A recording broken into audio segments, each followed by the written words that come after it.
forma en que hoxe estades aquí non é orixinal, digamos, non? É o resultado dun traballo moi intenso, voso, pero é o resultado dun acompañamento tamén da Fundación con esas actividades de mentoría, as actividades de detección das necesidades, desas oportunidades que ao mellor nin vos mesmos detectabades, pero que vos axudaron a chegar a un punto determinado.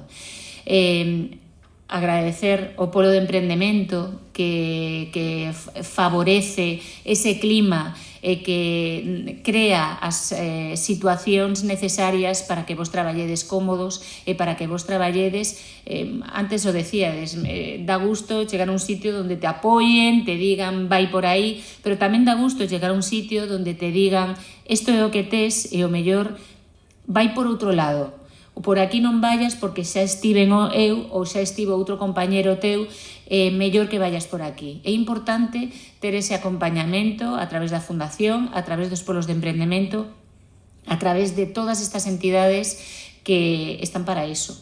Sempre decimos, tanto nos polos de emprendemento como na dirección que eu represento, que o obxectivo fundamental destes eventos, destes actividades de emprendemento son precisamente os emprendedores. Temos que liberarnos un pouco destas pensamentos de vamos a acaparar as ideas ou vamos a recoller todo. Temos que estar ao servicio do emprendemento, ao servicio dos emprendedores.